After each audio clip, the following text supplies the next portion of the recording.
damaged individuals, these retard individuals, they create damaged and retard children. Hey everyone, I hope everyone is doing good and taking good care of themselves. So today I'm going to talk about why narcissistic mothers are dead mothers and why a child must kill parts of themselves to gain her love. And before I get going, I would request you all to like, share, subscribe the channel, hit the notification bell so you guys are updated whenever we put out a new content.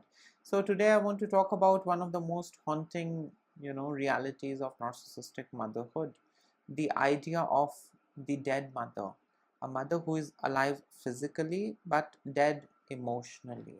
Yeah? The psychoanalyst Andre Green coined this term, the dead mother syndrome, to describe a mother who withdraws her emotional presence, leaving the child in a state of despair.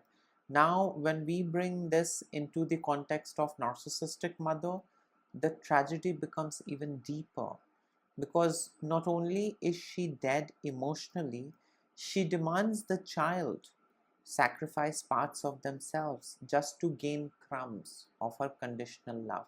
The child, of course, for quite some time believes that the things that he's getting is love, but in reality it's just crumbs, crumbs of her conditional love. So let us understand this dead mother concept. Freud told us that the earliest bonds with our mothers form the template for how we love, fear and desire.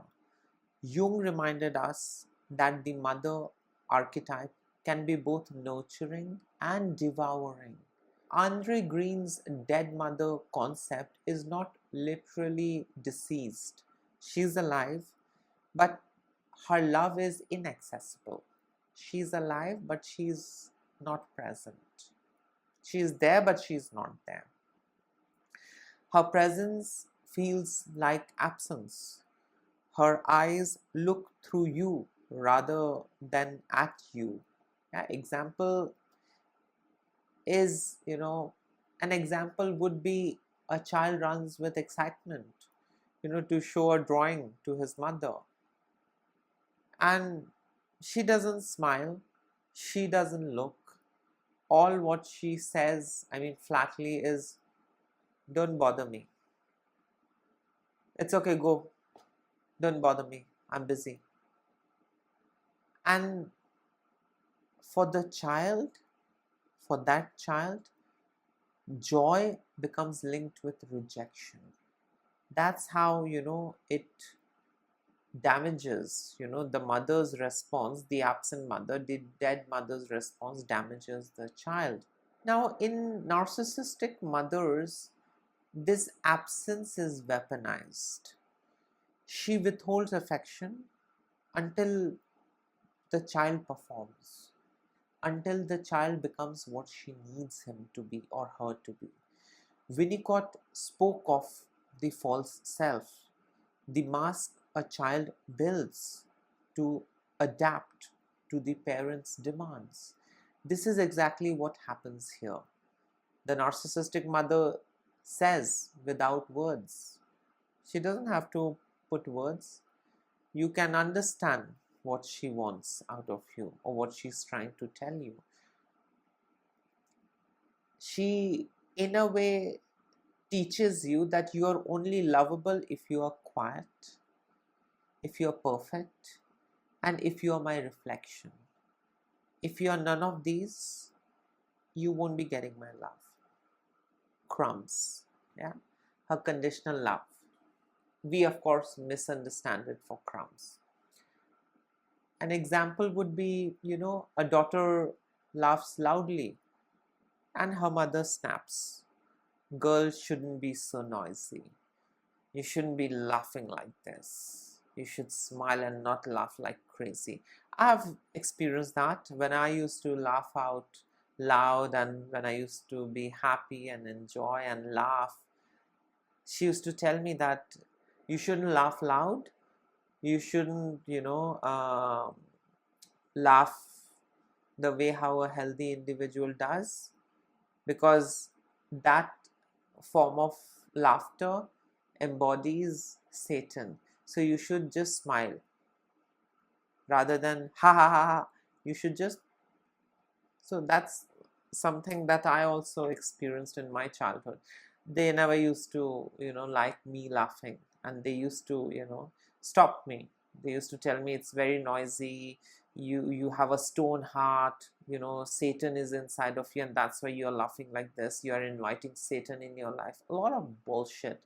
And as a result of all this, the daughter, the child, learns in order to be loved, they must silence their joy. I also learned that in order to be loved, in order to get the love of my parent, I need to silence my joy. I need not express. I need to just be silent. That's it. I shouldn't be expressing joy. Yeah, only then I'll get their love, their shitty love, their conditional love. Now, when you are raised by narcissistic mothers, you are expected to kill parts of yourself, and only then you will be accepted. If you come whole, if you come the way you are with all your parts, you will never be entertained. And this is where the actual violence enters. The child begins to kill off the parts of themselves that disturb the mother. I'm laughing, shut up, don't laugh. So I had to kill the Sarah who used to laugh, who used to express joy. I had to kill her. I had to silence her. Yeah? The playful part, the curious part, the rebellious part, the tender, the vulnerable. I had to pack all of those parts and I had to discard them. I had to keep them aside. I had to lock them up. You're not needed because mama doesn't like it. Mama hates it. Mama won't love me if these parts keep coming out, because it's hurting her, it's torturing her, it's tormenting her. And as a child, I cannot be her tormentor.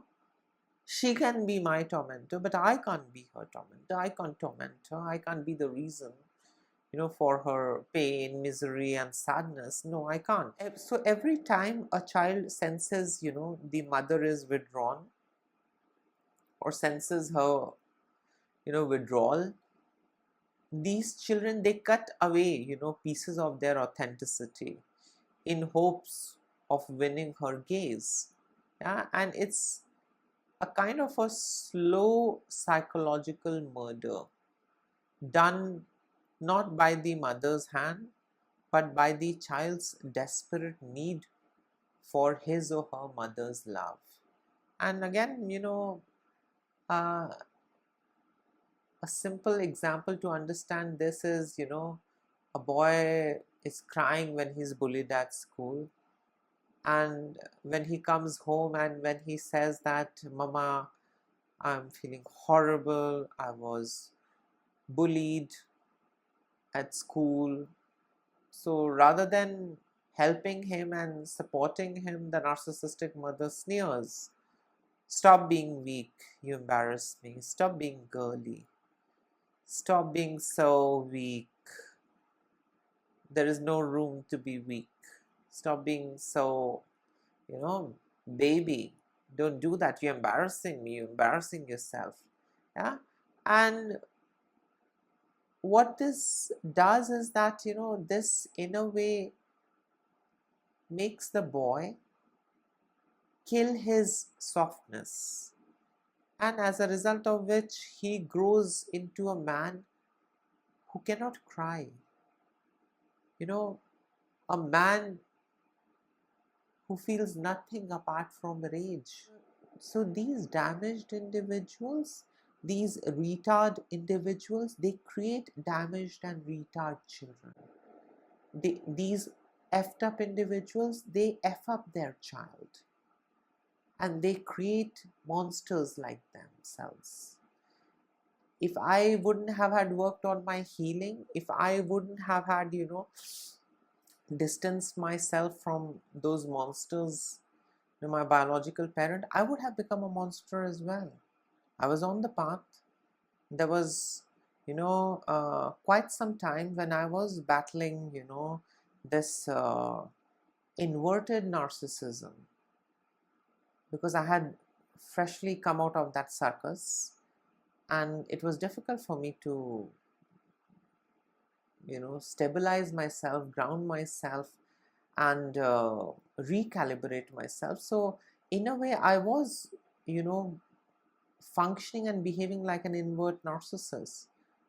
But with time, with healing, radical acceptance, and, after going no contact, this started opening and expanding. Then therapy, meeting healthy people. I was like, oh, I was operating out of my trauma responses. I was operating out of my triggers. I was, in a way, channeling them through me. That was not me. And then, the healing started. I didn't become a different person, nor I became, my former self. No. But I learned to manage myself better. I learned, the healthy ways, and I unlearned all these shitty things, all these shitty ways. Yeah.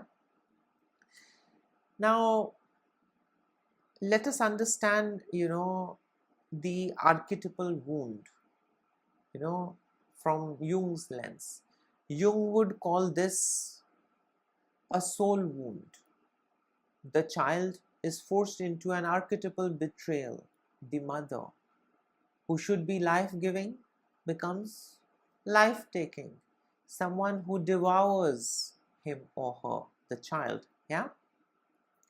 And this is very painful for the child. This creates, all of the bad things that the mother does to the child. What this creates is, kind of an identity crisis. The child grows up believing that I'm lovable, or I am only lovable when I amputate parts of who I am.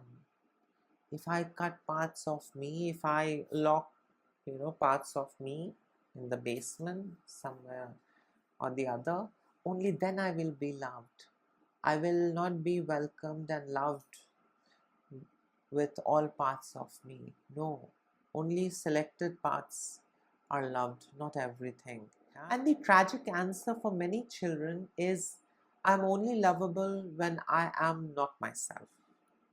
So in a way, the narcissistic parents' behavior is entraining you, they entrain you to be a shapeshifter, to not be your authentic self. And you learn that I will only be lovable if I am able to be a version that they want me to be. If I am myself, I may not be loved. I may never experience love. Yeah. So, the kids learn that I'm lovable when I'm not myself. And if I am myself, I won't be loved by my mother. And that's the greatest loss no child wants. Yeah, it's very painful. So these children, they live half life, half of themselves. Yeah.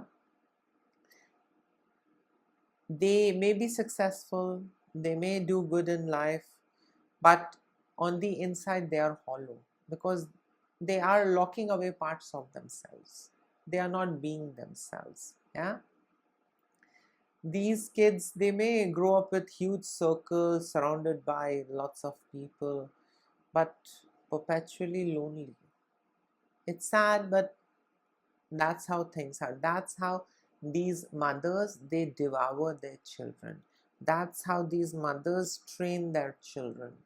The only way to my love, to getting my love, is by killing parts of yourself, by amputating parts of yourself, and then I will love you. If you come whole, I will not love you. Yeah. So you guys must be wondering, what is the path to healing after all this, bad thing, I mean, that happens with you since childhood. What is the path to healing? The path to healing is by, resurrecting the parts that you killed inside of you, unlocking those versions, embracing your authentic self, yeah, not shying away from being who you are. That is the only way to heal. Reclaiming, the parts that you locked away, the parts that you amputated, reclaim all of them and just be whole again. That's the only way forward. That's the way to heal. Please understand, you need to silence those voices that you are too much, this is bad, nobody likes all these things. You need to silence those voices. Those voices are your mother's voices, and they are living rent free in your head. So you need to tell those voices, shut up and fuck off. You are not needed. I am okay if I'm too much. I'm okay the way I am. I don't want you to keep telling me how I need to be. I know how I need to be. I know me, and I love me, and I love every part of myself, and not the parts that you wanted me to present to you. I love every other parts. I love the parts that I abandoned in the process of pleasing you. Yeah. So, these narcissistic mothers, they will tell you with their action, with their behavior, with, withholding love and affection, they will train you, they will tell you, to bury, parts of you. But when you want to heal, you need to resurrect those parts. You need to dig up the buried parts. And that's the only way forward. After going no contact, you need to embrace yourself. You need to become your authentic self. And that's it. You will never, get love from your narcissistic mother, because narcissistic mother are dead mother. And the only way to get her deadly love is by you actively killing parts of yourself. So it's better to look out for healthy love rather than that deadly love by that zombie. Yeah, I mean, she's not dead in literal terms, but on the inside there is a black hole. There is a huge void. Yeah, and she's not designed to give love. She's only designed to throw crumbs. She's designed and built differently. They are different individuals, and they are not the way they are necessarily because of their difficult backstory. And that's also not a valid thing these days. With a lot of research, hurt people don't hurt people. So, if someone tells you she's the way she is because of a difficult backstory, I also had a difficult backstory. I have not become a bad person. So don't buy that. That's again, a very beautiful way to gaslight victims. She is bad because she chooses to be a bad person. She chooses to be a selfish, self-centered woman, a mother. Yeah, a selfish, self-centered, greedy woman who chose to become a mother solely to harvest supply. That's it. That's who she is. So expecting her to behave like a healthy mother is stupidity. You are wasting your time. Just go no contact and embrace your authentic self. That's it. That's the only path to healing. You might not become your former self. You might not become, your previous version. You can never heal from these kind of wounds. You will only learn to manage and evolve and grow and learn to live with it. And make the best out of your life. That's it. That's the only thing that you can do. I have also, spent quite a lot of time in therapy. I do a lot of things. I help a lot of people. Nobody really heals from narcissistic abuse. People want to believe this fantasy that you heal, and, they come up with a lot of things, soul contract and all that BS. I don't buy that, karma and all that. I did not choose to come into this world, into an abusive family who would molest me, abuse me. I didn't choose that. And if someone comes and tells me that it was your past life karma, I'm going to, beat the crap out of that person. I'm going to slap that asshole. Whoever comes and tries to gaslight me, I don't buy that. They wanted to, abuse me, and they did it. So it's not my past karma that, I came and I chose them, soul contract BS and all of that. Please don't buy that. Just work on yourself and just go no contact. That's the only way forward. So yes, this was it. In case if you would like to add in something, you can always comment below. Till then, take care of yourself. Lots of love and blessings to all of you. Bye.